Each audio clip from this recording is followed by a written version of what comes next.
Anoop sir, അനാവശ്യമായി ഉണ്ടാക്കിയ വിവാദങ്ങൾക്ക് ശേഷം 2 ദിവസത്തെ അവധിയാണ് സ്കൂളിന് നൽകിയത്. ശേഷം ഇതാ കൊച്ചിയിൽ ഹിജാബ് വിവാദം ഉണ്ടായ സ്കൂൾ ഇന്ന് വീണ്ടും റീ ഓപ്പൺ ചെയ്തിരിക്കുകയാണ്. രാവിലെ മുതൽ നമ്മൾ ദൃശ്യങ്ങളിൽ കാണുന്നുണ്ട്. ആ സ്കൂള് 2 ദിവസങ്ങൾക്ക് മുൻപ് വരെ എത്രമാത്രം നോർമൽ ആയിരുന്നോ അതുപോലെയല്ല ഇന്ന്. സ്കൂളിന് ചുറ്റും പോലീസുകാരുണ്ട്. ഓരോ കുട്ടിയെയും സ്കൂളിലേക്ക് കൊണ്ടുവിടുന്ന രക്ഷിതാക്കളുടെ മുഖത്ത് നമുക്കൊരു ആശങ്ക കാണാൻ സാധിക്കുന്നുണ്ട്. ആ രീതിയിൽ ഒരു അക്രമാന്തരീക്ഷം എപ്പോൾ വേണമെങ്കിലും ഉണ്ടാകാം എന്ന ഭീതിയിലാണ് ആ സ്കൂൾ ഉള്ളത് എന്ന് നമുക്ക് ദൃശ്യങ്ങളിൽ നിന്ന് മനസ്സിലാക്കാൻ സാധിക്കും. പോലീസിന്റെ സെക്യൂരിറ്റിയിലാണ് ഇന്ന് ആ സ്കൂളിൽ എത്തുന്ന കുട്ടികൾ പഠിക്കാൻ പോകുന്നത്. എന്തിനായിരുന്നു ഈ വിവാദം എന്ന് ചോദിച്ചാൽ, സ്കൂൾ മാനേജ്മെന്റ് പുറത്തിറക്കിയ ചില നിയമങ്ങൾ അത് പെട്ടെന്ന് ഒരു ദിവസം വന്ന് ബ്രേക്ക് ചെയ്യുന്നു. ബ്രേക്ക് ചെയ്തത് എന്തിനാണെന്ന് ചോദിച്ചാൽ, മതപരമായ ഞങ്ങളുടെ രീതി ഇതാണ് എന്നാണ് ഒരു കൂട്ടം ആളുകളുടെ ഉത്തരം. എന്റെ ചോദ്യം എന്ന് പറയുന്നത്, ഈ തുടർന്ന് വരുന്ന മാധ്യമ വാർത്തകളിലൊക്കെ കാണാൻ സാധിക്കുന്നത്, കേരളത്തിലെ സ്കൂളുകളിലൊന്നും മാനേജ്മെന്റിന് അങ്ങനെ യൂണിഫോമിന്റെ കാര്യത്തിൽ ഒരു തീരുമാനമെടുക്കാൻ സാധിക്കില്ല. ഒരു കുട്ടിക്ക് എന്ത് ധരിച്ച് സ്കൂളിൽ പോകാനാണോ ഇഷ്ടം ആ രീതിയിൽ പോകാം എന്നുള്ളതാണ്. ഇത് എത്രത്തോളം യാഥാർത്ഥ്യമാണ് ആരിഫ് സാർ? മാത്രമല്ല, ഇപ്പോൾ ഉണ്ടാക്കിയ ഈ വിവാദത്തെ സാർ എങ്ങനെ വിലയിരുത്തും? നമസ്കാരം. നമ്മളെല്ലാവരും സ്കൂളിൽ പഠിച്ചിട്ടുള്ള ആളുകളാണ്. പഠിക്കുമ്പോൾ അവിടങ്ങളിൽ യൂണിഫോം ഉണ്ടായിട്ടുണ്ട്. യൂണിഫോം ധരിച്ചാണ് അവിടെ നമ്മൾ പോയിട്ടുള്ളത്. ഇപ്പം ഞാൻ പഠിച്ച സ്കൂളുകളെന്ന് പറഞ്ഞാൽ തന്നെ ആദ്യം ഒരു ക്രിസ്ത്യൻ മാനേജ്മെൻറ്റ് സ്കൂളിലാണ് ആദ്യം 1, 2, 3 വർഷമൊക്കെ പഠിച്ചത്. പിന്നെ അത് കഴിഞ്ഞിട്ട് മുസ്ലിം മാനേജ്മെൻറ്റ് സ്കൂളിലാണ് പഠിച്ചത്. അപ്പോൾ ഇവിടങ്ങളിലൊക്കെ യൂണിഫോമുകളുണ്ട്. അപ്പോൾ യൂണിഫോം എന്ന് പറയുമ്പോൾ ആ ഒരു യൂണിഫോം, ആ ഡ്രസ്സ് നിശ്ചയിക്കാൻ വേണ്ടിയിട്ടുള്ള അധികാരം അത് ആ ഇൻസ്റ്റിറ്റ്യൂഷൻസിനാണ് കൊടുത്തിരിക്കുന്നത്. അത് നമ്മുടെ നാട്ടിലെ നിയമത്തിൻ്റെ അടിസ്ഥാനത്തിലുള്ളതാണ്. അപ്പോൾ അങ്ങനെ വരുമ്പോൾ സ്വാഭാവികമായിട്ടും അവർക്ക് ഡിസൈഡ് ചെയ്യാം. ഇനി ആ ഡിസൈഡ് ചെയ്യുന്ന സമയത്ത് ആ സ്കൂൾ വെക്കുകയാണ്, നിങ്ങൾക്ക് ഇങ്ങനെയൊക്കെയുള്ള തരത്തിലുള്ള സാധനങ്ങൾ ഉപയോഗിക്കാം, ഫുൾ സ്ലീവ് ഇടാം, ഹാഫ് സ്ലീവ് ഇടാം എന്നൊക്കെയുള്ള ഓപ്ഷൻസും കൂടി വെക്കുന്ന ഒരു യൂണിഫോം കോഡാണെന്നുണ്ടെങ്കിൽ അതും അതിൻ്റെ ഭാഗമാണ്. അപ്പോൾ ഇവിടെ കാര്യങ്ങൾ നിശ്ചയിക്കുന്നത് എന്താന്ന് പറഞ്ഞു കഴിഞ്ഞാൽ, ഈ യൂണിഫോം നിശ്ചയിക്കുന്ന സമയത്ത് അതിനെങ്ങനെയൊക്കെയാണ് അവരെ ഓൾറെഡി അതിനകത്ത് അതൊക്കെ നിർവചിച്ച് അല്ലെങ്കിൽ അത് സ്റ്റിപ്പുലേറ്റ് ചെയ്ത് വെച്ചിരിക്കുന്നത് എന്നുള്ളിടത്താണ് ഇതിൻ്റെ പ്രശ്നങ്ങൾ അല്ലെങ്കിൽ കാര്യങ്ങൾ കിടക്കുന്നത്. ഇവിടെ നമ്മൾ കാണുന്നത് ഒരു സ്കൂള്, ആ സ്കൂളിനകത്തൊരു യൂണിഫോം ഉണ്ട്. ആ യൂണിഫോം പാലിക്കുക എന്ന് പറയുന്നത് ആ സ്കൂളിൽ പഠിക്കുന്ന ആളുകൾക്ക്, കുട്ടികൾക്ക് ബാധ്യതയുള്ള കാര്യമാണ്. ഇത് കോടതികൾ പോലും വിലയിരുത്തുകയും അത് ഉയർത്തിപ്പിടിക്കുകയും ചെയ്തിട്ടുള്ള കാര്യമാണ്. കാരണം അതിന് വിപരീതമായിട്ട് എനിക്ക് അത് ഇടണം, എനിക്ക് ഇത് ഇടണം എന്നൊക്കെ പറഞ്ഞ പല ആളുകളും മുന്നേ വന്നു. കേരളത്തിൽ തന്നെ വന്നിട്ടുണ്ട്. 2018 കേസൊക്കെ വരുന്ന അവിടെയാണ്. അങ്ങനെ വരുന്ന സമയത്ത് അതിൽ ഹൈക്കോടതി പോലും നിരീക്ഷിച്ചിരിക്കുന്നത് അങ്ങനെയല്ല. അത് സ്കൂളിലൊരു നിയമം ഉണ്ടെങ്കിൽ ആ നിയമത്തിനനുസരിച്ചിട്ടുള്ള കാര്യങ്ങൾ ധരിക്കുക, യൂണിഫോം ധരിക്കുക എന്നുള്ളത് അത് അവിടെ എടുത്തു പറയുന്ന കാര്യമാണ്. അപ്പോൾ അതൊരു വശത്ത്. പക്ഷെ ഇവിടെ നമ്മൾ കാണുന്നത് ഇത് നിരന്തരമായിട്ട് സംഭവിച്ചുകൊണ്ടിരിക്കുന്നു. ഇങ്ങനെ എനിക്ക് ഇങ്ങനെ ഒരു സാധനം വേണം, എനിക്ക് അത് വേണം, ഇതുപോലെ തട്ടമിടണം അല്ലെങ്കിൽ അങ്ങനെ വേണം. അപ്പോൾ തട്ടമിടാനുള്ള പ്രൊവിഷൻ അനുവദിക്കുന്ന ഒരു യൂണിഫോം ആണ് എന്നുണ്ടെങ്കിൽ അത് ഓക്കെ, നമുക്ക് മനസ്സിലാക്കാം. അതല്ലാത്തൊരു സാധനത്തുണ്ടെങ്കിൽ അതൊരു പ്രശ്നം തന്നെയാണ്, അത് ഇടിച്ചു കയറ്റുക എന്ന് പറയുമ്പോൾ. അപ്പോൾ അവിടെ ഉയർത്തി വെക്കുന്നത് മതസ്വാതന്ത്ര്യം എന്നാണെന്നുണ്ടെങ്കിൽ ഈ മതസ്വാതന്ത്ര്യം അവിടെ പബ്ലിക് ഓർഡറും മൊറാലിറ്റിയും ഈ അതുപോലുള്ള സാധനങ്ങൾ വെച്ചുകൊണ്ട്, ഹെൽത്ത് ഒക്കെ വെച്ചുകൊണ്ടാണ് ചില കാര്യങ്ങൾ. അതായത് മതസ്വാതന്ത്ര്യത്തിന് അൺലിമിറ്റഡ് ആയിട്ടുള്ള ഒരു സാധനമല്ല, അത് റീസണബിൾ റെസ്ട്രിക്ഷൻസ് ഉള്ള സംഗതിയാണ് ഈ മതസ്വാതന്ത്ര്യം എന്ന് പറയുന്നത്. ആ സാധനം അവിടെ വരും. പിന്നെ അതുകൂടാതെ ഇത് എസെൻഷ്യൽ പ്രാക്ടീസ് ആണോ അല്ലയോ എന്നുള്ളത് അവിടെ കടന്നു വരും. ഇപ്പൊ ഹിജാബ് എന്ന് പറയുന്നത് നിർബന്ധമായിട്ടും നിങ്ങൾ ചെയ്യേണ്ട ഒരു സാധനമാണ് എങ്കിൽ നമുക്ക് പരിഗണിക്കാം. പക്ഷേ അങ്ങനെയല്ല എന്നാണ് കർണാടക ആ വിധിയിൽ പോലും, ഹിജാബ് വിധിയിൽ പോലും കോടതികൾ പറയുന്നത്. അതിനങ്ങനെ ഇല്ലല്ലോ, അത് നിർബന്ധമൊന്നും അല്ലല്ലോ, പിന്നെ ഇപ്പം എന്തിനാണ് ഇത് ഇങ്ങനെ നിങ്ങൾ വാശി പിടിക്കുന്നതെന്നാണ് അവിടെയും ചോദിക്കുന്നത്. അപ്പോൾ എസെൻഷ്യൽ പ്രാക്ടീസ് അല്ല ഹിജാബ്. അതുപോലെ വസ്ത്രത്തിൽ ഒന്നും തന്നെ മുസ്ലിങ്ങൾക്ക് അത് വരുന്നില്ല. അപ്പം ഇതൊക്കെയാണ് ഇതിൻ്റെ ഒരു വശം. പക്ഷെ നമ്മൾ അന്വേഷിക്കുന്നത് എന്തിനാണ് ഇതുപോലുള്ള ഒരു ഒരു ഒരു ആവശ്യം ഇങ്ങനെ ഇടയ്ക്കിടയ്ക്ക് പൊന്തി വരും, എന്താണ് ഇതിന്റെ പിന്നിലുള്ള ലക്ഷ്യം എന്നുള്ളതാണല്ലോ ഇവിടുത്തെ പ്രശ്നമായിട്ട് വരുന്നത്. ഈ പിന്നിലുള്ള ലക്ഷ്യം എന്ന് പറയുന്നത് അത്ര നിഷ്കളങ്കമല്ല എന്നാണ് ഞാൻ പറയാം. കാരണം ഇത് ഇവിടെ ഒരു ഇസ്ലാമിക ഒരു സംവിധാനം, ഒരു കൾച്ചറലായിട്ടും അതുപോലെ പൊളിറ്റിക്കലായിട്ടുമുള്ള ഒരു ഓവർ പവറിങ് അല്ലെങ്കിൽ ഒരു ഡോമിനൻസ് കണ്ടെത്താൻ വേണ്ടിയിട്ട് ശ്രമിച്ചുകൊണ്ടിരിക്കുന്ന ഒരു വലിയൊരു സംവിധാനമാണ് ഈ പറയുന്ന ഇസ്ലാമിക് പൊളിറ്റിക്സ് എന്ന് പറയുന്നത്. പൊളിറ്റിക്കൽ ഇസ്ലാം എന്നാണ് ആളുകൾ പറയാറുള്ളത്. പക്ഷേ അതല്ല ശരി, ഇസ്ലാമിക് പൊളിറ്റിക്സ് എന്ന് പറയുന്നതാണ് ശരി. കാരണം ആ പൊളിറ്റിക്സ് എന്ന് പറയുന്നത് അത് ജനാധിപത്യ വിരുദ്ധമാണ്, അത് മതേതരത്വ വിരുദ്ധമാണ്, അത് ഏതൊക്കെ രീതിയിൽ നമ്മൾ നോക്കിയാലും ഈ കോ എക്സിസ്റ്റൻസ് എന്ന് പറയുന്ന സംഗതിക്ക് നേർ വിപരീതമായിട്ടുണ്ടാകുന്ന കാര്യമാണ്. ഇതാണ് സംഭവിക്കുക. അപ്പോൾ ഇങ്ങനെ ഒരു ശ്രമം നമ്മളുടെ ഈ പൊളിറ്റിക്സിൽ അതുപോലെ സൊസൈറ്റൽ നോംസിലേക്ക് ഈ ഇസ്ലാമിക് സംഗതികൾ ഇടിച്ചു കയറ്റാനുള്ള ശ്രമങ്ങൾ പല രൂപത്തിൽ നമ്മൾ കണ്ടിട്ടുണ്ട്. ഹലാലിൻ്റെ വിഷയം കണ്ടിട്ടുണ്ട്. അങ്ങനെ പല വിഷയങ്ങളിലും നമ്മൾ പറയാറുണ്ട്. ഇപ്പോൾ നമ്മൾ പോളിസികൾ, നിയമങ്ങൾ വരുമ്പോൾ, ഇപ്പോൾ വ്യക്തി നിയമങ്ങൾ, ഒരു പൊതു നിയമമുണ്ട്, പക്ഷെ മുസ്ലിങ്ങൾക്ക് വേറെ നിയമം, അത് വഖഫിൻ്റെ നിയമം വേറെ, ഇങ്ങനെ മുസ്ലിങ്ങൾക്ക് മാത്രമായിട്ടുള്ള നിയമങ്ങൾ അവരുടെ ഡ്രസ് കോഡ് അതിനകത്തേക്ക് കടന്നു വരുന്ന മറ്റൊരു സംഗതിയാണ്. ഞങ്ങൾ ഇങ്ങനെയാണ്. ഇനി ആഘോഷങ്ങൾ വരികയാണെന്നുണ്ടെങ്കിൽ അതിലും അങ്ങനെയാണ്. ഞങ്ങൾ ഇങ്ങനെയാണ്. ഞങ്ങൾക്ക് ഓണം പാടില്ല. ഞങ്ങൾക്ക് അത് ക്രിസ്മസ് പാടില്ല. അപ്പൊ എല്ലാത്തിലും ഒരു സ്വയം അപരവൽക്കരണം അത് ഇൻഡയറക്ട്ലിയും ഡയറക്ട്ലിയും ആയിട്ട് നടത്തിക്കൊണ്ടിരിക്കുന്ന ഒരു സ്വഭാവം ഈ മതത്തിനുണ്ട്. ഇതിന്റെ പൊളിറ്റിക്സിന്റെ ഭാഗമാണ്. ഇതാണ് ഇതിന്റെ പൊളിറ്റിക്സ് എന്ന് പറയുന്നത്. അവിടെ ഒരു ഡോമിനൻസ് കൊണ്ടുവരിക എന്നുള്ളതാണ് ഇതിന്റെ ലക്ഷ്യം. അത് പൊളിറ്റിക്കൽ ഡോമിനൻസ് ഉണ്ട്, കൾച്ചറൽ ഡോമിനൻസ് ഉണ്ട്. ഇത് ഒരു ആഗോള ഒരു പ്രതിഭാസം എന്ന് പറഞ്ഞാൽ ഒരു ആഗോളമായിട്ട് നിലനിൽക്കുന്ന മാനിഫെസ്റ്റ് ചെയ്തുകൊണ്ടിരിക്കുന്ന ഒരു സാധനമാണ്. അത് മുസ്ലിം ബ്രദർഹുഡ് ഒക്കെ ഉയർത്തിവെച്ച് ഇന്നിപ്പോൾ US-ലും UK-ലും അതുപോലെ ജർമ്മനി, ഫ്രാൻസ് ഇതുപോലുള്ള ഓരോ സ്ഥലത്തും ഇന്ന് വലിയ തെരുവിലൊക്കെ പ്രക്ഷോഭവും ആ നാട് തന്നെ കത്തിച്ചാമ്പലാവുന്നതിന് വരെ കാരണമാകുന്ന തരത്തിൽ പോയിക്കൊണ്ടിരിക്കുന്ന ഒരു സാധനം. അതിന്റെ ഒരു ചെറിയ നാമ്പ് അതാണ് നമ്മളിവിടെ കണ്ടുകൊണ്ടിരിക്കുന്നത്. ആ സംഗതി ഇവിടെ കാണുമ്പോൾ തന്നെ നമുക്കൊരു ആശ്വാസമുണ്ട്. കാരണം നമ്മുടെ നാട്ടിൽ ഇത് വേര് പിടിക്കുന്നില്ല എന്നുള്ളതാണ്. ഞാൻ എപ്പോഴും പറയുന്ന ഒരു കാര്യമുണ്ട്. അതായത് ഇന്ത്യയിൽ മതേതരത്വവും ജനാധിപത്യവും നിലനിൽക്കുന്നതിന് ഒരു കാരണം നമ്മൾ തപ്പുമ്പോൾ അതിൽ ആർക്കൊക്കെ ഒരു കാരണമുണ്ട് അത് നിലനിർത്താനെന്ന് ചോദിച്ചു കഴിഞ്ഞാൽ അതിൽ മുസ്ലിങ്ങൾക്കുള്ള പങ്ക് 0 ആണ്, നെഗറ്റീവ് ആണെന്ന് ഞാൻ പറയുള്ളൂ. 0 ആണെന്നാണ് പറയാറ്, പക്ഷെ അത് നെഗറ്റീവ് ആണ്. കാരണം ഇവിടെ ഭൂരിപക്ഷവും മുസ്ലിങ്ങളല്ലാതെയുള്ള ആളുകളായതുകൊണ്ടും ഇസ്ലാമിനെ അറിഞ്ഞും അത് മനസ്സിലാക്കി അതിൽ നിന്ന് പുറത്ത് വന്നിട്ടുള്ള ആളുകളും അല്ലെങ്കിൽ അതിനെ മനസ്സിലാക്കിയ ആളുകളും കൂടുതൽ ഇവിടെ ഉള്ളതുകൊണ്ടും ഒക്കെ കൂടിയാണ് ഇവിടെ മതേതരത്വം ജനാധിപത്യം നിൽക്കുന്നത്. ഇതൊരു ബഹുഭൂരിപക്ഷം വരുന്ന അല്ലെങ്കിൽ ഓൾമോസ്റ്റ് ഈക്വൽ ആയിട്ടുള്ള ഒരു പോപ്പുലേഷൻ ഈ മുസ്ലിം പോപ്പുലേഷൻ ഉണ്ടെന്നുണ്ടെങ്കിൽ ഇത് ജനാധിപത്യമായിട്ട് നിലനിർത്താൻ വലിയ പാടാണ്. ഇത് മതേതരത്വമായിട്ട് നിലനിർത്താൻ വലിയ പാടാണ്. അത് തെളിയിക്കുന്നതാണ് ഇത്തരത്തിലുള്ള കാര്യങ്ങൾ. കാരണം ഒരു സ്കൂളിൽ വിദ്യാഭ്യാസം നടക്കുക എന്ന് പറയുമ്പോൾ അതൊരു മതേതരമായിട്ടുള്ള ഒരു ഏർപ്പാടാണ്. അത് മതേതരമായിട്ട് നടക്കേണ്ട കാര്യം. കാരണം ഇത് മദ്രസയല്ലല്ലോ, നമ്മൾ മദ്രസയെ കുറിച്ചല്ലല്ലോ പറയുന്നത്, സ്കൂളിനെ കുറിച്ചാണ്. അത് ഇപ്പൊ കന്യാസ്ത്രീകൾ നടത്തുന്ന സ്കൂളായാലും ആ സ്കൂളിലെ വിദ്യാഭ്യാസം സെക്യുലറാണ്. കന്യാസ്ത്രീ ചിലപ്പോൾ കന്യാസ്ത്രീയാണ്, അല്ലെങ്കിൽ ഇനിയിപ്പോൾ മൊല്ലാക്ക നടത്തിയാലും അത് മൊല്ലാക്കയാണ്. പക്ഷെ അവർ നടത്തുന്ന സ്കൂള് ഇപ്പൊ MESന്റെ സ്കൂള്, MESന് അവരുടേതായിട്ടുള്ള താലിബാനിക്കായിട്ടുള്ള അജണ്ടകളുണ്ട്. ഇപ്പൊ നമ്മൾ കണ്ടു കഴിഞ്ഞ ദിവസം പറയുന്നത് തുള്ളലും ചാട്ടമൊന്നും അധികം വേണ്ട എന്നൊക്കെ പറയുന്നതൊക്കെ നമ്മൾ കണ്ടു. പക്ഷെ അവിടെ കൊടുക്കുന്ന വിദ്യാഭ്യാസം ഇപ്പൊ CBSEയുടെ സിലബസ് ആണെന്നുണ്ടെങ്കിൽ അതൊരു സെക്യുലർ ആയിട്ടുള്ള ഒരു സാധനമാണ്. അപ്പൊ അങ്ങനെയുള്ള സാധനങ്ങളിൽ അതിന് ഒരു സംവിധാനം ഒരുക്കുമ്പോൾ അതിൽ ചില രീതികളുണ്ട്. അതിൽ വേഷവിധാനം പോലും അതിലേക്ക് കടന്നു വരുന്നുണ്ട്. യൂണിഫോം വരുന്ന അവിടെയാണ്. അവിടെ ആ ഒരു ഇക്വാലിറ്റി എന്ന് പറയുന്ന ഒരു പ്രിൻസിപ്പിൾ കൊണ്ടുവരാണ്. കുട്ടികൾ തമ്മിലുള്ള വേർതിരിവുകൾക്ക് ഒരു അന്ത്യം കാണാൻ, അല്ലെങ്കിൽ അത് ഉടലെടുക്കാതിരിക്കാൻ വേണ്ടിയിട്ട് അങ്ങനെ ഒരു വേർതിരിവ്, ഇതിനൊക്കെ കൂടിയാണ് നമ്മൾ ആ യൂണിഫോം എന്നുള്ള ഒരു കൺസെപ്റ്റിനെ കൊണ്ടുവരുന്നത്. അവിടെ മതചിഹ്നങ്ങൾ പാടില്ല. അവിടെ ഈവൻ ഇപ്പൊ നമ്മൾ യൂണിസെക്സ് യൂണിഫോമിനെ കുറിച്ചാണ് നമ്മളിവിടെ പറയാറ്. അതായത് സ്ത്രീ പുരുഷ വിവേചനം, ആ ഒരു സെഗ്രിഗേഷൻ പോലും പാടില്ല. അതുപോലും ആളുകളിൽ അങ്ങനെ ഒരു ധാരണ ഉണ്ടാക്കാതെ തന്നെ മുന്നോട്ട് പോകണേ അത്രയും നല്ലതെന്നാണ് നമ്മൾ ചിന്തിക്കുക. അപ്പോഴാണ് ഇവിടെ വന്നിട്ട് നമ്മൾ ഈ മതത്തിന്റെ ചിഹ്നം അവിടെ ഇടിച്ചിറക്കാൻ വേണ്ടിയിട്ട് നോക്കുന്നത്. അപ്പൊ ഇതാണ് നമ്മൾ കണ്ടുകൊണ്ടിരിക്കുന്നത്. ഇത് മതേതരത്വം എന്ന് പറയുന്ന സംഗതി സെക്യുലർ ആയിട്ട് നിലനിൽക്കേണ്ട കാര്യങ്ങൾക്ക് ഉണ്ടാകുന്ന ഒരു ഇടിച്ചിലാണ്, അല്ലെങ്കിൽ അതിന് തകർക്കാൻ വേണ്ടി ശ്രമിക്കുന്ന ഒരു ക്രാക്സ് ഉണ്ടാക്കുന്ന ശ്രമമാണ് നമ്മൾ കാണുന്നത്. ഇനി ഇതൊരു സ്വാഭാവികമായിട്ട് സംഗതി സംഭവിക്കുന്ന കാര്യമാണോ എന്നുള്ളതാണ് പ്രശ്നം. അല്ല, ഞാൻ പറഞ്ഞു ഇതൊരു ആഗോള അജണ്ടയാണ്. ഇതൊരു ഇസ്ലാമൈസേഷന്റെ അജണ്ടയുടെ ഭാഗമാണ്. പക്ഷേ ഇതിൽ ഈ കുട്ടിക്ക് പങ്കെന്തെങ്കിലും ഉണ്ടോ എന്നുള്ളതാണ് നമ്മൾ ചോദിക്കുന്നത്. വാപ്പാക്ക് പങ്കുണ്ടോ, കുട്ടിക്ക് പങ്കുണ്ടോ? ഞാൻ പറയാം അത് നേരിട്ട് പങ്കൊന്നുമില്ല. പക്ഷെ ഈ ഇസ്ലാമിസ്റ്റുകളായിട്ടുള്ള ആളുകൾ ഇതിനുവേണ്ടി ഇറങ്ങിത്തിരിക്കുമ്പോൾ, മുസ്ലിം ബ്രദർഹുഡ്, ജമാഅത്ത് ഇസ്ലാമി, ഇവരൊക്കെ ഇതിനകത്ത് ഇറങ്ങിത്തിരിക്കുമ്പോൾ അവർ ഒരുക്കുന്ന ഒരു ട്രാപ്പ് ഉണ്ട്, അവരൊരുക്കുന്ന ഒരു വല. ആ വലയിൽ പെട്ടുപോവാണ് അവര് പിന്നീട് അവിടുന്ന് അങ്ങോട്ട് ഈ കോ എക്സിസ്റ്റൻസിന് പകരം ഇത്തരം മത നിയമങ്ങൾ എടുത്തു വെക്കുന്ന ആളുകളായിട്ട് മാറുകയും ഇതിലൂടെ ഉണ്ടാകുന്ന പ്രശ്നങ്ങളും ഈ ബാക്ക്ലാഷസ്, അതുപോലെ കെയോസ്, ഇതുപോലെ ഉണ്ടാകുന്ന ഇനിയിപ്പോൾ ഈവൻ വയലൻസ് ഉണ്ടായാൽ അതിൽ ഉണ്ടാകുന്ന എല്ലാ സംഗതികളും അത് ഇവർക്ക് മുതൽക്കൂട്ടാണ്. ഈ പറയുന്ന ഈ ഇസ്ലാമിക് പൊളിറ്റിക്സ് കൊണ്ട് നടക്കുന്ന ആളുകൾക്ക് ഒരു മുതൽക്കൂട്ടായിട്ട് മാറുകയാണ് ചെയ്യുക. അതാണ് ഇതിലെ പ്രശ്നമായിട്ട് മാറുന്നത്. അപ്പൊ ഇത് ആർക്കാണ് ഗുണം? ഇത് ഇസ്ലാമിക് പൊളിറ്റിക്സ് കൊണ്ട് നടക്കുന്ന ആളുകൾക്കാണ് ഇതിന് ഗുണം. ഇനി ഇതിനോടൊപ്പം ഗുണമുണ്ടാക്കുന്ന മറ്റൊരാളുകളുണ്ട്. അതാരാണ്? അത് ഇവിടുത്തെ കമ്മ്യൂണിസ്റ്റുകാരാണ്. പിന്നെ ഈ ഇടതു സ്വഭാവം കാണിക്കുന്ന മറ്റുള്ള ആളുകൾ, അതായത് BJP വിരുദ്ധർ എന്ന് പറഞ്ഞു നടക്കുന്ന ആരൊക്കെ ഉണ്ട്, അവർക്കൊക്കെ ഇത് ഗുണമായിട്ട് മാറും. അതെങ്ങനെയെന്ന് പറഞ്ഞു കഴിഞ്ഞാൽ ഒറ്റ കാര്യമുള്ളൂ. അത് ഇവരെ നമ്മൾ വിളിക്കുക, ഈ ഇടതുപക്ഷത്തെ പ്രത്യേകിച്ച് നമ്മൾ വിളിക്കുക യൂസ്ഫുൾ ഇഡിയറ്റ്സ് എന്നാണ്. അതായത് നല്ല ഉപകാരമുള്ള മണ്ടന്മാര്. അതായത് ഇവർക്ക് ഈ സാധനത്തിന്റെ ഒരു കണയും അറിയില്ല. ഇത് എങ്ങനെയാണ് ഈ സാധനം വർക്കൗട്ട് ചെയ്യുന്നതെന്ന് അറിയില്ല. അതുകൊണ്ട് തന്നെ ഈ ഐഡന്റിറ്റി പൊളിറ്റിക്സും ഈ വിക്ടിം കാർഡും ഒക്കെ കണ്ടു കഴിയുമ്പോൾ ഇവർക്ക് അങ്ങ് വല്ലാതെ ചങ്ക് പൊട്ടും. ഇവരങ്ങ് വല്ലാതെ അങ്ങ് വിഷമിച്ചിട്ട് അവർക്ക് നമ്മൾ സുരക്ഷ ഒരുക്കണം എന്നും പറഞ്ഞുകൊണ്ട് ഇവർ ചാടി വീഴും. എന്നിട്ട് ഇവരോടൊപ്പം നിൽക്കുന്ന ഒരു കാഴ്ചയാണ്. സത്യത്തിൽ ഈ പറയുന്ന ഇസ്ലാമിക് പൊളിറ്റിക്സ് കൊണ്ട് നടക്കുന്ന ആളുകൾക്ക് ആവശ്യം ഇത് തന്നെയാണ്. അവരുടെ കൂടെ ആൾ കൂടണം. അതിനുവേണ്ടി ഇത്തരം നിരന്തരമായ പ്രശ്നങ്ങൾ ഉണ്ടാക്കണം.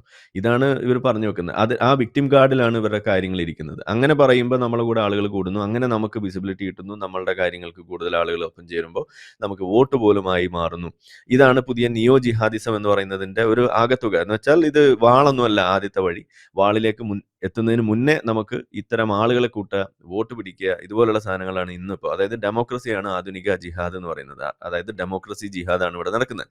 അപ്പോൾ ജനാധിപത്യ മതേതരത്വ വഴികളെ കൂട്ടുപിടിച്ചുകൊണ്ട് ഈ ജിഹാദ് അതിലൂടെ തിരിച്ചു വിട്ടുകൊണ്ട് ഇവരുടെ ഇസ്ലാമൈസേഷൻ എന്ന് പറയുന്ന ഗോളിലേക്ക് എത്തുക എന്നുള്ളതാണ്. അതിന് വേണ്ടിയിട്ട് ആളെ കൂട്ടാൻ വേണ്ടി നോക്കുമ്പോൾ ആളെ എത്തിച്ചു കൊടുക്കുന്ന പണി ചെയ്യുന്ന യൂസ്ഫുൾ ഇഡിയറ്റ്സ് ആണ് ഇവിടുത്തെ ഇടതുപക്ഷം എന്ന് പറയുന്നത്. അതിലേക്ക് ഇന്ന് കോൺഗ്രസ്സുകാരും വന്ന് ചേർന്നിരിക്കുന്നു. ഇതാണ് നമ്മൾ കാണുന്നത്. അപ്പോൾ ഇതാണ് ഇതിന്റെ ഒരു ആകത്തുക. അപ്പോൾ നമ്മളിവിടെ ഒരു സ്റ്റേറ്റ്മെന്റ് പറയുകയാണെങ്കിൽ അവസാനമായിട്ട് നമ്മൾ ഹൈബി ഈഡനൊക്കെ പറഞ്ഞൊരു സ്റ്റേറ്റ്മെന്റ് ആണ് ഓർക്കുന്നത്. കുത്തിത്തിരിപ്പ് ഉണ്ടാക്കാൻ ശ്രമിക്കുന്നു, മതേതരത്വത്തെ തകർക്കാൻ വേണ്ടി ശ്രമിക്കും, വർഗീയ ശക്തികൾ എന്നൊക്കെയാണ് പറയുന്നത്. ഇത് ആരെക്കുറിച്ചാണ് പറയുന്നത്? അതായത് ഈ പ്രശ്നമുണ്ടായി, സ്കൂൾ 2 ദിവസം അടച്ചിടുന്ന അവസ്ഥ ഉണ്ടായപ്പോൾ ഇതിനകത്തേക്ക് ഇടപെട്ട BJP അല്ലെങ്കിൽ ഈ തരം ആളുകളെയാണ് ഇവിടെ എന്ത് പറയുന്നത്, ഈ പറയുന്ന വർഗീയവാദികൾ എന്ന് വിളിക്കുന്നത്, ഇത് മുതലെടുക്കാൻ ശ്രമിക്കുന്നത്. അപ്പോൾ സ്കൂൾ അടച്ചിടിപ്പിച്ച ആളുകളെ കുറിച്ച് ഇവർക്കൊന്നും പറയാനില്ല. ഈ പറയുന്ന പ്രശ്നം ഉണ്ടാക്കിയ ആളുകളെ കുറിച്ചൊന്നും പറയാനില്ല. അതായത് വെറുതെ ഒരു സ്കൂളിൽ ഇങ്ങനെ യൂണിഫോം ഒക്കെ ഇട്ട് എല്ലാവരും ആടിപ്പാടി ഇങ്ങനെ മറ്റേ ദേശീയഗാനമൊക്കെ പാടിയും അതുപോലെ എല്ലാം പാടി ഇങ്ങനെ മുന്നോട്ട് പോകുന്ന ഇടയിൽ ഒരു കുട്ടിക്ക് മാത്രം ഇങ്ങനെ പെട്ടെന്ന് ഹാലിളകുകയാണ്. അങ്ങനെ ഹാലിളകിയിട്ട് എനിക്ക് ഇതുപോലെ ഹിജാബ് വേണം, എന്നോട് പടച്ചോൻ പറഞ്ഞത് മാത്രമേ ഞാൻ കേൾക്കൂ എന്നൊക്കെ പറഞ്ഞ് പിന്നെ പെട്ടെന്ന് അങ്ങ് ഒരു വെകിളി ഇളകി കഴിയുമ്പോൾ പിന്നെ അതിന്റെ പിന്നിൽ ചർച്ച വരുമ്പോൾ ആ ചർച്ചയാണ് പിന്നെ പ്രശ്നമായിട്ട് മാറുന്നത്. അല്ലാതെ ഈ ഹാലിളകിയത് ഒരു പ്രശ്നമല്ല എന്ന് വരുന്നിടത്ത് സത്യത്തിൽ ഇവിടെ പ്രശ്നം എന്താണ്? ഇവിടെ ഹാലിളക്കം ആർക്കാണ് എന്നുള്ളത് നമ്മൾ അന്വേഷിക്കണം. ആ ഹാലിളക്കം എന്തിന്റെ പേരിലാണ് നമ്മൾ നോക്കണം. ഇവിടുത്തെ പ്രശ്നം ഈ ഹിജാബാണ്. ഈ ഹിജാബിന്റെ പേരിലുള്ള ഹാലിളക്കമാണ് സത്യത്തിൽ ഇവിടുത്തെ കുത്തിത്തിരിപ്പ്. ആ ഹാലിളക്കമാണ് ഇവിടുത്തെ രാഷ്ട്രീയ മുതലെടുപ്പ് നടത്തുന്ന ആളുകൾക്ക് ഇന്ധനം. ആ മുതലെടുപ്പ് നടത്തുന്ന ആളുകൾക്കാണ് സത്യത്തിൽ വർഗീയ ചിന്തയുള്ളത്. കാരണം അവരാണ് ഈ സാധനത്തെ മുതലെടുക്കാൻ വേണ്ടിയിട്ട് ഈ വർഗീയമായിട്ട് മറ്റുള്ള ആളുകളെ നിങ്ങൾ സ്വയം ഒന്നും ചെയ്യണമെന്നില്ല. നിങ്ങൾ വർഗീയത ഇല്ല എന്ന് പറയാൻ വേണ്ടിയിട്ട് മറ്റൊരു കൂട്ടരെ വർഗീയത ആണ് എന്ന് പറയുമ്പോൾ തന്നെ നിങ്ങളൊരു വർഗമായിട്ട് മാറുകയും അത് നിങ്ങളുടെ വർഗീയത പുറത്തു ചാടുന്ന ഒരു വഴിയായിട്ട് മാറുകയാണ് ചെയ്യുക. ഇതിനെ റിവേഴ്സ് വർഗീയത എന്ന് വേണമെങ്കിൽ നമുക്ക് വിളിക്കാം. ഇതാണ് ഇവിടെ സംഭവിക്കുന്നത്. അതായത് ഒരു പ്രശ്നത്തിൽ ഇടപെടുന്ന ആളുകൾ മുഴുവൻ വർഗീയമാണ് എന്ന് പറയുമ്പോൾ സത്യത്തിൽ ആ പ്രശ്നം അഡ്രസ്സ് ചെയ്യാനുള്ള വഴിയെ നിങ്ങൾ തടയുകയും പകരം അവിടേക്ക് നിങ്ങൾ ഒരു റിവേഴ്സ് വർഗീയത കൊണ്ടുവെക്കുകയാണ് ചെയ്യുന്നത്. അതായത് മറ്റവർ ഇടപെടപ്പെട്ടതിന്റെ കാരണം അവർക്ക് വർഗീയത ഉള്ളതുകൊണ്ടാണ് എന്ന് പറയുമ്പോൾ സത്യത്തിൽ നിങ്ങളുടെ വർഗീയതയാണ് പുറത്തു വന്നിരിക്കുന്നത്. ഇതാണ് ഇവിടെ നടക്കുന്നത്. അതുകൊണ്ടാണ് നമ്മൾ പറയുന്നത് ഈ ഇടതുപക്ഷം എന്ന് പറയുന്നത് ഒരു യൂസ്ഫുൾ ഇഡിയറ്റ്സ് ആണ് എന്ന് പറയുന്നത്. അതുകൊണ്ടാണ് ഇവർക്ക് ഈ സാധനത്തിന്റെ ആ ഒരു ഡൈനാമിക്സ് മനസ്സിലാവുന്നില്ല എന്നുള്ളത് തന്നെയാണ്. ഇത് ഇസ്ലാമൈസേഷൻ ആണ് സംഭവിക്കുന്നത്. ഇത് സംഭവിച്ചു കഴിഞ്ഞാൽ ആദ്യം ഇവിടുന്ന് കുഴി പോകുന്ന ആളുകൾ അത് ഇവിടുത്തെ ഈ കമ്മ്യൂണിസ്റ്റുകാർ ഇടതുപക്ഷം തന്നെയായിരിക്കും എന്നുള്ളതും കൂടിയാണ് ഇവിടെ പറഞ്ഞു വെക്കുന്നത്. അതായത് ഇത് നമ്മളിപ്പോൾ ഈ മുസ്ലിം ബ്രദർഹുഡ് ഇങ്ങനെ ചെയ്യാൻ വേണ്ടി വരുന്നു, അവർ ഈ ഒരു രീതി വെക്കുന്നു എന്നൊക്കെ പറയുമ്പോൾ നമ്മൾ വിചാരിക്കുക അത് മുസ്ലിം ബ്രദർഹുഡ് അല്ലേ. ഞാൻ പറയുന്നത് മുസ്ലിം ബ്രദർഹുഡ് എന്താണോ പറഞ്ഞു വെച്ചിരിക്കുന്നത് ആ സാധനം തന്നെയാണ് ഇവിടുത്തെ പോപ്പുലർ ഫ്രണ്ടുകാർ അവരുടെ മിഷൻ 2047 ഡോക്യുമെന്റിൽ എഴുതി വെച്ചിരിക്കുന്നത്. അതിലെന്താണോ എഴുതി വെച്ചിരിക്കുന്നത് അതൊക്കെ തന്നെയാണ് ഈ കണ്ടുകൊണ്ടിരിക്കുന്നത്. അപ്പൊ ഇതെല്ലാം കണക്റ്റഡ് ആണ്. ഇതാണ് നമ്മൾ മനസ്സിലാക്കേണ്ടത്. ഇത് കണക്റ്റഡ് ആവുന്നത് എങ്ങനെയാണ്? അതായത് ഈ ഒരു സംഗതി, അതായത് ഇസ്ലാമൈസേഷൻ, ഇന്ത്യയുടെ വിമോചനം ഇസ്ലാമിലൂടെ എന്ന് ഒരു കാലത്ത് പറഞ്ഞു നടന്നിരുന്ന ആളുകൾ അതിനു വേണ്ടിയിട്ട് ഒരു ലഹളകളും അതല്ലെങ്കിൽ ഇത്തരം വയലന്റ് ആയിട്ടുള്ള മെത്തേഡ്സിന് വേണ്ടിയിട്ട് ഇങ്ങനെ കാത്തു നിന്നിരുന്ന ആളുകൾ ഇന്ന് അത് മാറ്റി വെച്ചിരിക്കുകയാണ്. പകരം അവർ ഉപയോഗിക്കുന്നത് ഇത്തരത്തിലുള്ള ഡെമോക്രാറ്റിക് ആയിട്ടുള്ള വഴികളിലൂടെ ഇത് നുഴഞ്ഞു കയറിക്കൊണ്ട് എന്നിട്ട് അവസാനം ഈ വാളിലേക്ക് എത്തുക. ഇതാണ് ഇന്നത്തെ ലക്ഷ്യം. അപ്പൊ അങ്ങനെ ഒരു പ്രോസസ്സ് വരുമ്പോൾ അതിന്റെ ഇടയിലുള്ളത് എന്ത് എന്ന് നമ്മൾ മനസ്സിലാക്കിയാൽ ഇത് കുറെ കൂടി എളുപ്പമാണ് ഈ വിഷയം വരുമ്പോൾ. അവിടെയാണ് നമ്മൾ പറയുന്നത് ഇതിന്റെ ഒരു പ്രധാനപ്പെട്ട ഒരു ടൂൾ എന്ന് പറയുന്നതാണ് ഈ ലൂപ്പ് ഹോൾസ്. അത് വെച്ചുകൊണ്ടുള്ള ഒരു ഗെയിം. ഇവിടുത്തെ ലൂപ്പ് ഹോൾ എന്താണ്? ഇവിടെ നിങ്ങൾ കേട്ട് കാണും. അതായത് യൂണിഫോമിന്റെ ഹിജാബിന്റെ വിഷയം യൂണിഫോം ഒക്കെ പൊന്തി വരുമ്പോൾ ഇവർ ചോദിക്കുന്ന ചോദ്യം ഈ ഹിജാബ് ഇട്ടാൽ എന്താ കുഴപ്പമെന്നാണ് ചോദിക്കുന്നത്. ആ ചോദ്യം തന്നെ എത്ര അസംബന്ധമാണെന്നൊന്ന് ആലോചിച്ച് നോക്കുക. അതായത് യൂണിഫോം ഇട്ടാൽ എന്താ കുഴപ്പമെന്ന് തിരിച്ചു ചോദിക്കേണ്ട കാര്യമാണത്. പക്ഷെ അതാരും ചോദിക്കുന്നില്ല. യൂണിഫോം അല്ലേ ഇടേണ്ടത്, അതിന് നിയമം ഇവിടെ ഇല്ലേ? അപ്പോൾ അത് നമ്മൾ ഇനി അഥവാ ആരും ചോദിച്ചാൽ പറയും യൂണിഫോം ഒക്കെ ഉണ്ട്, പക്ഷെ ഞങ്ങൾക്ക് മതസ്വാതന്ത്ര്യമുണ്ട്. മതസ്വാതന്ത്ര്യം എവിടെയുള്ളത്? ഇങ്ങനെയുള്ള യൂണിഫോമിന്റെ മുന്നിലില്ല എന്നുള്ളത് തന്നെ ഇവിടെ മറ്റൊരു കാര്യം. അപ്പോഴും നമ്മൾ ചോദിക്കുന്നു ഈ മതസ്വാതന്ത്ര്യം എന്ന് പറയുന്നത് കോൺസ്റ്റിറ്റ്യൂഷനിലുള്ള ഒരു റൈറ്റ് ഇവർക്കുണ്ട് എന്ന് അറിയുന്നത് കൊണ്ട് ആ ലൂപ്പ് ഹോൾ ഉപയോഗിച്ചിട്ടാണ് സത്യത്തിൽ ഇത്തരത്തിലുള്ള ചില സ്ട്രോങ് ആയിട്ട് നിലനിൽക്കുന്ന മേഖലകളിലേക്ക് ക്രാക്ക് ഉണ്ടാക്കാൻ വേണ്ടി നോക്കുന്നത്. ഇതാണ് അവിടെ സംഭവിക്കുന്നത്. അപ്പോൾ ഡെമോക്രസിയിലും സെക്യുലറിസത്തിലും നമ്മളുടെ നിയമ സംവിധാനങ്ങളിലൊക്കെ ഉള്ള ഇത്തരം ലൂപ്പ് ഹോൾസ് അത് ഉപയോഗിച്ചുകൊണ്ട് ഈ സോഷ്യൽ ഫാബ്രിക്കിൽ അവിടെ വിള്ളലുകൾ ഉണ്ടാക്കുക എന്നുള്ളതാണ് ഇതിന്റെ പ്രധാനപ്പെട്ട വഴി. അതോടൊപ്പം തന്നെ ഇത് വെച്ചുകൊണ്ട് ക്രിട്ടിക്സിനെ നിശബ്ദമാക്കാൻ വേണ്ടി നോക്കുക. ഇവർ ഉണ്ടാക്കി വെക്കുന്ന ഈ കൊള്ളരുതായ്മകൾ, ഈ പോക്കരിത്തനങ്ങൾ ചോദ്യം ചെയ്യുന്ന ആളുകളെ ഇത് വെച്ചുകൊണ്ട് തടയാൻ വേണ്ടി ശ്രമിക്കുക. മതസ്വാതന്ത്ര്യം ഉണ്ടെന്ന് പറഞ്ഞു കഴിഞ്ഞാൽ അത് വെച്ച് ആളുകൾ ഉത്തരം മുട്ടി നിൽക്കുന്ന അവസ്ഥയിലേക്ക് കൊണ്ടെത്തിക്കുക. ഇതാണ് നടക്കുന്നത്. നടക്കില്ല എന്നുള്ളതാണ് നമ്മൾ പറയുന്നത്. അത് നടത്തിക്കാൻ പാടില്ല. ഇതാണ് ഇതിന്റെ പ്രധാനപ്പെട്ട വഴി. മൂന്നാമത്തതാണ് ഈ ക്രാക്ക് ഉണ്ടാക്കുക എന്നുള്ളത്. അപ്പൊ ഈ ഉത്തരം മുട്ടിക്കുക മാത്രമല്ല, ഈ ക്രാക്കുകൾ ഉണ്ടാക്കുന്നു ഇത്തരം. അതായത് ഒരു സോഷ്യൽ ഫാബ്രിക്കിൽ ഒരു സെക്യുലർ ആയിട്ട് നിലനിൽക്കുന്ന സ്ഥലത്ത് ആദ്യം പോയിട്ട് ഇത് പറഞ്ഞ് അവിടെ ഒരാള് തട്ടമിടുന്ന ഒരാൾ ഉണ്ടാക്കുകയാണ്. അപ്പോൾ പിന്നെ അവിടെ അതിൻ്റെ റിയാക്ഷൻ വരും. ആ റിയാക്ഷൻ്റെ ഭാഗമായിട്ട് അവിടെ ആളുകൾ ഇതുപോലെ പ്രതികരിക്കും. അവർ മറ്റേ കാവി തുണി പുതച്ച് വരും, അല്ലെങ്കിൽ വേറെ എന്തെങ്കിലും കൊന്ത ഇട്ടിട്ട് വരും. ഇതൊക്കെ സംഭവിക്കാം. ഇനി യുക്തിവാദികളാണെന്നുണ്ടെങ്കിൽ ഞങ്ങൾ ഡിങ്കൻ്റെ മതക്കാരായത് കാരണം ചിലപ്പോൾ ജെട്ടി പുറത്തിട്ടിട്ട് വന്നെന്നും വരും ഡിങ്കനെ പോലെ. അപ്പോൾ ഇങ്ങനെയൊക്കെ വന്ന് നമ്മളും ഈ മതത്തിൻ്റെ സാധനമൊക്കെ കാണിക്കുമ്പോൾ ഉടനെ എന്തായി അവിടെ ഒരു കെയോസ് ഡെവലപ്പ് ചെയ്യാണ്. അവിടെ പിന്നെ ഞങ്ങളെല്ലാവരും വേട്ടയാടുന്നത് എന്ന് പറഞ്ഞിട്ടുള്ള ആ വിക്ടിം കാർഡ് ഇറക്കാനുള്ള വഴിയാണ്. അപ്പോൾ ഈ തരത്തിൽ ക്രാക്ക് ഉണ്ടാക്കിയിട്ട് അതിലൂടെ ഉണ്ടാകുന്ന ഈ പ്രൊവക്കേഷൻ്റെ ഭാഗമായിട്ടുണ്ടാകുന്ന ഈ സാധനം, ഈ തരത്തിലുള്ള ഈ റിയാക്ഷൻസിനെ ഇവർ ക്യാഷ് ഇൻ ചെയ്ത് അതിൻ്റെ ഒരു വിക്ടിം കാർഡ് വെച്ചുകൊണ്ട് അത് വോട്ടാക്കിയും അത് അവരുടെ നിലനിൽപ്പാക്കിയും ഒക്കെ ഇത് കൺവേർട്ട് ചെയ്യാം. ഇതാണ് ഇതിൽ നടക്കുന്നത്. അപ്പോൾ ഈ പ്രൊവക്കേഷൻ, അപ്പോൾ കെയോസ് ഉണ്ടാക്കുന്ന സംഗതി ഇതുപോലെ ഈ വിക്ടിം കാർഡ് ഉണ്ടാക്കാൻ വേണ്ടിയിട്ട് ചെയ്യുന്ന ഇത്തരത്തിലുള്ള ഈ ക്രാക്ക് ഉണ്ടാക്കുന്ന പരിപാടിയും അതുവഴി ഉണ്ടാക്കുന്ന പ്രൊവക്കേഷൻസും അതിലൂടെ ഉണ്ടാകുന്ന ആ ഒരു പൊളിറ്റിക്കൽ ഗെയിനും, ഇതാണ് അതിൽ നാലാമത്തെ വഴി എന്ന് പറയുന്നത്, അല്ലെങ്കിൽ അതിൻ്റെ സ്റ്റേജ് എന്ന് പറയുന്നത്. ഇനിയാണ് ഈ കെയോസിൽ ഉണ്ടാക്കി കഴിയുമ്പോൾ, അതായത് ഈ റിയാക്ഷൻ വളരെ വയലൻ്റ് ആവും. നമ്മൾ കർണാടകത്തിലൊക്കെ നമ്മൾ കണ്ടതാണ്. അങ്ങനെ ഉണ്ടായി കഴിയുമ്പോൾ സ്വാഭാവികമായിട്ട് കുറ്റപ്പെടുത്തലുകൾ മുഴുവൻ ഈ റിയാക്ഷൻ നടത്തിയ ആളുകൾക്കാണ് ഉണ്ടാവുക. ഇത് തുടങ്ങി വെച്ച ആൾക്കുണ്ടാവുക. തീപ്പൊരിക്കോ അല്ലെങ്കിൽ വെടിമരുന്നിനോ ഒന്നും പിന്നെ ഒരു പഴിയും കേൾക്കേണ്ടി വരില്ല. ആകെ കൂടി വന്ന ഓക്സിജൻ ആയിരിക്കും ആകെ ചിലപ്പോൾ പ്രശ്നം, അല്ലെങ്കിൽ അവിടെ വീണ തീപ്പൊരിക്കായിരിക്കും, അല്ലെങ്കിൽ ആ തീക്കായിരിക്കും പ്രശ്നം, കത്തുന്നതിനായിരിക്കും പ്രശ്നം. തീ ആരിട്ടു എന്നോ ആ വെടിമരുന്ന് ആര് കൊണ്ടുവച്ചു എന്നുള്ളതൊന്നും പിന്നെ ആരും ചോദിക്കില്ല. അതാണ് ഇവിടെ ഉണ്ടാവുക. അപ്പോൾ ആ ഒരു സംഗതിയിലൂടെ ഉണ്ടാവുന്ന ആ കെയോസ് ഇവർ മുതലെടുത്ത് അവിടേക്ക് പിന്നെ ഇത് വലിയ തോതിലുള്ള മൊബിലൈസേഷൻ നടക്കുന്നു. അങ്ങനെ നടന്നു കഴിയുമ്പോൾ അത് സ്വാഭാവികമായിട്ടും അവരുടെ ഐഡിയോളജിക്കൽ ആയിട്ടുള്ള എൻസിലേക്ക് അത് കൊണ്ടുപോകാനുള്ള എളുപ്പമാണ്. ഇതാണ് പോപ്പുലർ ഫ്രണ്ടിന്റെ ഡോക്യുമെന്റിൽ എഴുതിയിരിക്കുന്നത്. നമുക്ക് അത്യാവശ്യത്തിന് ആൾബലവും ഇതുപോലെ ആയുധങ്ങളും നമുക്ക് ആവശ്യത്തിനായി കഴിഞ്ഞാൽ നമ്മൾ വയലന്റ് മെത്തേഡ്സിലൂടെ ഈ കോൺസ്റ്റിറ്റ്യൂഷൻ എടുത്ത് കത്തിച്ച് കളഞ്ഞിട്ട് അവിടെ ശരിയെ കൊണ്ടുവരണം എന്നാണ് ആ ഡോക്യുമെന്റിൽ എഴുതി വെച്ചിരിക്കുന്നത്. ഇതാണ് അതിൻ്റെ അടുത്ത വഴി. അപ്പോൾ അതിൽ ആ എൻഡ് ഗെയിം എന്ന് പറഞ്ഞു കഴിഞ്ഞാൽ അതാണ്, അതായത് ശരിയെ കൊണ്ടുവന്ന് വെക്കുക. ഇത്രയും ഒരു സ്റ്റേജിലേക്ക് പോവുകയാണ്. അപ്പോൾ തുടക്കത്തിൽ നമ്മൾ കാണുമ്പോൾ എന്താണ്, വളരെ നല്ല പേര്, തനിമ കനിമ എന്നൊക്കെ പേരൊക്കെ ഇട്ട് വലിയ സാമൂഹിക പരിഷ്കർത്താക്കളുടെ രൂപത്തിലൊക്കെ വന്ന് ഡെമോക്രസി, നമ്മൾ ഈ ചിരിക്കുമ്പോൾ ഇക്ലിയിടുമ്പോൾ ചിരിക്കുന്നത് പോലെ ചിലപ്പോൾ റിപ്പബ്ലിക് എന്നൊക്കെ പറഞ്ഞായിരിക്കും. ആ രീതിയിലൊക്കെ വളരെ സൗമ്യരായിട്ടും ജനാധിപത്യത്തെ അങ്ങ് ഇങ്ങനെ വാരിപ്പുണരുന്നവരായിട്ടും മതേതരത്വം എന്നൊക്കെ പറഞ്ഞാൽ ശ്വസിക്കുന്ന വായുവിൽ പോലും മതേതരത്വമൊക്കെ വരുന്നതൊക്കെ കാണാം. അങ്ങനെയുള്ള ആളുകളായിട്ട് നിന്ന് എന്നിട്ട് ഈ ബാക്കിയുള്ള കാര്യങ്ങളിലേക്ക് നുഴഞ്ഞു കയറി ഇത് പതിയെ പതിയെ ആളുകളിലേക്ക് എത്തിച്ച് മുസ്ലിങ്ങളെ ട്രാപ്പ് ചെയ്ത് അവരെ ഈ വിക്ടിം കാർഡ് പറഞ്ഞ് അതിനകത്തേക്ക് ട്രാപ്പ് ചെയ്ത് എന്നിട്ട് ഈ കെയോസിലേക്ക് കൊണ്ടെത്തിച്ച് എന്നിട്ട് അതുവഴി ഈ പറയുന്ന ഇതിലേക്ക് പോകാം. ഇതാണ് ഇവരുടെ ഈ പറയുന്ന പ്ലേ ബുക്ക്. ഇത് നമ്മൾ മനസ്സിലാക്കണം. ഇതാണ് ഇവിടെ ഓപ്പറേറ്റ് ചെയ്തുകൊണ്ടിരിക്കുന്നത്. ഇതിൽ ഈ പറയുന്ന ക്രാക്ക് ഉണ്ടാക്കുക എന്നുള്ള ആ വഴിയിലാണ് ഈ ഹിജാബിന്റെ ഇഷ്യൂ ഒക്കെ ഉണ്ടാകുന്നത്. കാരണം ഇങ്ങനെയുള്ള ക്രാക്സ് ഉണ്ടെങ്കിൽ ഇവർക്ക് നിലനിൽപ്പുള്ളൂ. ഈ ക്രാക്ക് ഉണ്ടാക്കാൻ ഇവർ ശ്രമിച്ചുകൊണ്ടേയിരിക്കും. ഇതാണ് നമ്മൾ പറയും. ഇപ്പോൾ ഒരു കള്ളൻ ഒരു ഓട് പൊളിക്കാൻ വേണ്ടി നോക്കുമ്പോൾ, അല്ലെങ്കിൽ ഒരു കോൺക്രീറ്റ് പാകിയ ഒരു സ്ഥലത്ത് പോയിട്ട് ഒരു സ്വർണം മോഷ്ടിക്കണം, ഒരു ബാങ്ക് കൊള്ളടിക്കണം എന്നുണ്ടെങ്കിൽ അവൻ മുട്ടി നോക്കും എവിടെയാണ് ഈ സാധനം തുളയ്ക്കാൻ എളുപ്പം എന്നുള്ളത്. നോക്കുമ്പോൾ എവിടെയാണോ തുള വീഴാൻ എളുപ്പം അവിടെ തുളയ്ക്കുക എന്നുള്ളതാണ്. എന്നിട്ട് അകത്ത് കയറുക, ബാക്കിയുള്ളതൊക്കെ അടിച്ചുകൊണ്ട് പോവുക. ഇതാണ് നമ്മൾ ചെയ്യുക. കള്ളന്മാരുടെ സ്ഥിരം പരിപാടിയാണ്. അത് തന്നെയാണ് ഇവിടെ നടന്നുകൊണ്ടിരിക്കുന്നത്.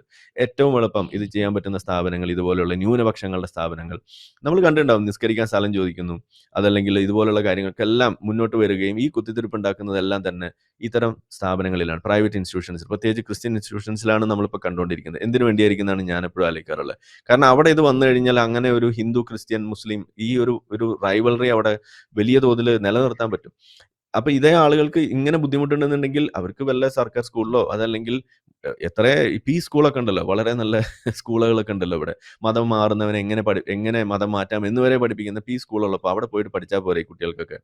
അപ്പൊ അത് ചെയ്യാതെ ഇത്തരം സ്കൂളുകളിൽ നിർബന്ധമായിട്ട് പഠിക്കാൻ വേണം, എന്നാൽ അവിടുത്തെ നിയമം പാലിക്കാനും പറ്റില്ല എന്ന് വരുന്നിടത്ത് അവിടെയാണ് ഇത് ഈ ഉദ്ദേശങ്ങൾ അവിടെ വ്യക്തമാവുന്നത്. ഈ ക്രാക്ക് ഉണ്ടാക്കുക എന്നുള്ളതാണ് വഴി.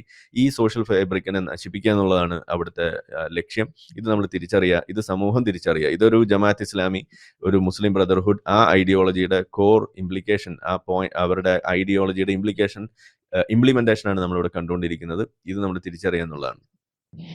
യെസ്, എന്തായാലും ആരിഫ് സാർ പറഞ്ഞതുപോലെ യഥാർത്ഥത്തിൽ ഇവരിവിടെ പ്രാബല്യത്തിൽ വരുത്താൻ അല്ലെങ്കിൽ ശ്രമിച്ചുകൊണ്ടിരിക്കുന്ന ഒരു തരം ജിഹാദിസം, അതിനെ ഏത് രീതിയിൽ മാധ്യമങ്ങളും അല്ലെങ്കിൽ ഈ അജണ്ട അറിയാതെ അല്ലെങ്കിൽ അറിഞ്ഞുകൊണ്ട് കൂടെ നിൽക്കുന്നവരും സപ്പോർട്ട് ചെയ്യുന്നവരും അത്തരത്തിൽ ചർച്ചകൾ നടത്തുന്നവരും രാജ്യത്തെ അല്ലെങ്കിൽ നമ്മുടെ സംസ്ഥാനത്തെ, നമ്മുടെ നാടിനെ ഒറ്റിക്കൊടുക്കുന്ന രീതിയിലേക്ക് മാറുന്നു എന്നുള്ളതാണ്. മുസ്ലിം ബ്രദർഹുഡ് പോലും നമുക്കറിയാം UAE പോലെയുള്ള അറബ് രാജ്യങ്ങൾ ഉൾപ്പെടെ നിരോധിച്ച സംഘടനകളാണ്. അപ്പോൾ അതിന്റെയൊക്കെ ഒരു നാമ്പ് അത്തരത്തിൽ അതിന്റെ കണ്ണുകളെ അല്ലെങ്കിൽ അതിന്റെ വേരിനെ നമ്മുടെ നാട്ടിൽ പിടിപ്പിക്കാം എന്ന് ശ്രമിക്കുന്നവരോട് കൂടിയാണ് അത്തരത്തിൽ ഒന്നും വിലപ്പോകില്ല എന്നുള്ളത്. പക്ഷേ ഇത്തരത്തിൽ ചർച്ചകൾ നടത്തുന്നവരെ വർഗീയവാദികളും അല്ലെങ്കിൽ ഏതെങ്കിലും രീതിയിൽ അക്രമകാരികളും കലാപകാരികളുമായി ചിത്രീകരിക്കുന്നു എന്നതാണ് ഖേദകരം. എന്തായാലും വ്യക്തമാണ്. Thank you Alex.